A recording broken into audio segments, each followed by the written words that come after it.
तो हेलो दोस्तों, कैसे हैं आप सब। आज मैं नया टॉपिक लेके आई हूँ, how to study during articleship. आपको भी पता है ये बहुत ही इम्पोर्टेंट टॉपिक है। हमें ये नहीं समझ आता हमें कितने घंटे पढ़ना है, हम कैसे सिलेबस को कवर करें कि हमें जब फाइनल के पेपर हो उसमें सिर्फ 3 या 4 रिवीजन की ही लगे।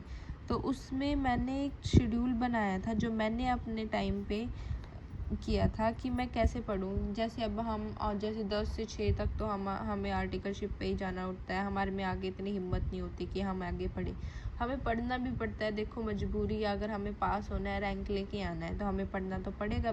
तो जैसे मैं 5:30 बजे उठती थी, 5:30 से 6 बजे फ्रेश हुई। देखो आधा घंटा तो लग ही जाता है, नींद के बाद उठना फिर काम करना।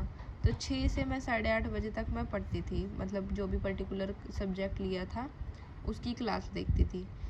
अब 8:30 बजे मैं उठ के तैयार होती थी। जहाँ मैं आर्टिकलशिप करती थी वहाँ मेरे को लग जाते थे 40 मिनट, 1 घंटा लगा लो, 1 घंटा मेरे को लग जाता था पहुँचने में।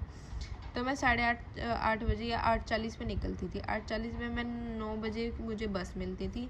फिर मैं ऑफिस पहुँचती थी 9:50 के आसपास। तो फिर मेरा ऑफिस होता था 10 से 5, क्योंकि जैसे देखो कि लड़कियों को तो प्रॉब्लम होती है, घर जाना है, अंधेरा भी हो जाता है। तो सर मेरी 5 बजे छुट्टी कर देते थे, तो मुझे 5 सवा 5 के आसपास बस मिलती थी। मैं 6:15 के आसपास घर पहुंचती थी।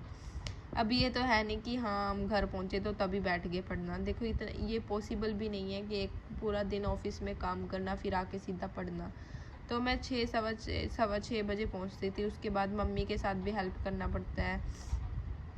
तो मैं उसके बाद मैं सीधा 9 बजे मैं काम 8:30 या 9 बजे मैं काम पे बैठती थी पढ़ने के लिए। जो भी मैंने क्लास लगाई थी अगर उसका कुछ पार्ट बाकी रहता था वो देखती थी। उसके बाद मैं पढ़ती थी पूरा, जो भी मैंने पूरे दिन में पढ़ा, ये क्लास लगाई थी जिस सब्जेक्ट की, उसकी पूरी रिवीजन करती थी। उसके बाद जैसे वो पर्टिकुलर सब्जेक्ट कंप्लीट हो गया, उसके बाद मैं लेती थी दूसरा सब्जेक्ट, जब जैसे कि पूरा सब्जेक्ट की पूरी रिवीजन, और जैसे एक पर्टिकुलर सब्जेक्ट की पूरी रिवीजन कर लिए, उसके आरटीपी कर लिए, एमटीपी कर लिए, टेस्ट पेपर कर लिए। ये नहीं है कि हाँ एक सब्जेक्ट पढ़ा उसको बंद कर दिया फिर अगला सब्जेक्ट, ऐसे ऐसे तो हम आगे बढ़ते जाएंगे और पिछला भूलते जाएंगे। कुछ बच्चे क्या करते हैं कि एक सब्जेक्ट कंप्लीट कर लिया, उसको रिवीजन तक नहीं करेंगे और सेकंड सब्जेक्ट को तभी स्टार्ट कर देंगे। ये बहुत गलत है, क्योंकि हमें अगला तो हम पढ़ते जाएंगे और पिछला हम भूलते जाएंगे। तो मैंने क्या किया था, जैसे एक पर्टिकुलर सब्जेक्ट उठाया, उसकी क्लास कंप्लीट की, उसका स्टडी मॉड्यूल पढ़ा, उसका जो सर ने दिया था, मतलब जो भी मटेरियल दिया था वो पढ़ा।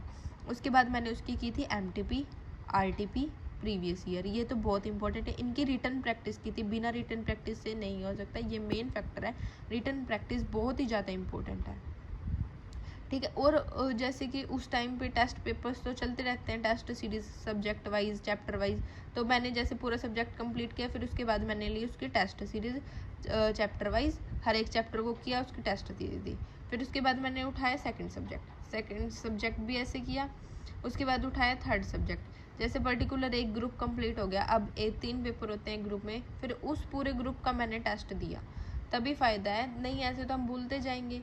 उसके बाद जैसे कि 6 महीने रहते हैं हमारे पेपर में, हमें पूरा पढ़ना पड़ता है। 6 महीने हम करेंगे सेल्फ स्टडी में सब्जेक्ट वाइज सारे पढ़ेंगे, चैप्टर वाइज पढ़ेंगे, फिर उसके बाद उसका देंगे टेस्ट में हर एक चैप्टर का एक टेस्ट होता है। अनशेड्यूल टेस्ट सीरीज़ लेने, मेरे अकॉर्डिंग अनशेड्यूल ज़्यादा बेटर रहती है, क्योंकि शेड्यूल में ये है कि हमें उसे पर्टिकुलर दिन टेस्ट देना है। अनशेड्यूल में ये है कोई सा जो जैसे कोई हमें चैप्टर इंपॉर्टेंट लगता है या हमें कुछ टफ लगता है, हम उस चैप्टर को पहले करेंगे, उसका टेस्ट दे लिए। ईजी को पहले कर लेते हैं कि हाँ जल्दी सिलेबस कंप्लीट हो जाए, उसका टेस्ट देंगे। तो मेरे अकॉर्डिंग अनशेड्यूल ज़्यादा बेटर रहती है। बाकी देखो अपने अकॉर्डिंग है कि कौन सा सब्जेक्ट पहले करना है, कौन से चैप्टर का पहले टेस्ट देना है और कौन सा नहीं। मैंने तो ये फॉलो किया था कि हाँ सुबह चले गए, सुबह पढ़ लिए क्लासेस, कुछ क्लास रह गई तो हमने शाम को लगा ली वो। उसके बाद उसका पूरा सब चैप्टर वाइज पूरा सब कुछ पढ़ लिया, उसका जो जो भी मैंने पढ़ा था उसके रिटर्न प्रैक्टिस कर ली। अगर हम साथ साथ पढ़ते रहेंगे ना तो हमें एंड में जाके कोई प्रॉब्लम नहीं होगी। हम साथ साथ ही उसकी रिटर्न प्रैक्टिस करते रहेंगे। जैसे ऑडिट में बहुत ज़्यादा रिटर्न प्रैक्टिस की ज़रूरत है, एएफएम में सबसे ज़्यादा ज़रूरत है। उसको पढ़ते रहेंगे, जितने भी क्वेश्चन करवाए जैसे सर ने, जो भी आप जिसकी भी आप क्लासेस लेंगे, जितने भी करवाए, जो टॉपिक कराया उसका फिर उसके या तो एमटीपी आरटीपी कर लिए या स्टडी मटेरियल तो ज़रूरी पढ़ना है। तो इसके अकॉर्डिंग मैंने किया था। उसके बाद जब फाइनल होता है, फाइनल के पेपर आ जाते हैं, 6 महीने रहते हैं, उस टाइम आपको इतनी प्रॉब्लम नहीं आएगी। अगर आप साथ साथ कंप्लीट करोगे ना, आपको इतनी प्रॉब्लम नहीं आएगी कि हाँ मैंने क्या पढ़ा था। और उन सब्जेक्ट को ये नहीं है कि आपने बीच में ही छोड़ दिया कि हाँ हो गया कंप्लीट सब्जेक्ट तो हम उसको छोड़ देंगे, उसकी रिवीजन करनी नहीं। अगर आप उसको छोड़ के उसके बाद आप 6 महीने बाद देखोगे, आप उसको बिल्कुल भूल जाओगे। इसलिए आप साथ साथ करो। एक सब्जेक्ट कंप्लीट किया, उसकी रिवीजन, सेकंड सब्जेक्ट किया, उसकी रिवीजन, थर्ड सब्जेक्ट लिया, उसकी रिवीजन। आप ऐसे साथ साथ करोगे, आपको कोई दिक्कत नहीं आएगी। अगर आपको किसी और सब्जेक्ट के बारे में टिप्स लेनी है तो आप कमेंट भी कर सकते हो। Thank you very much.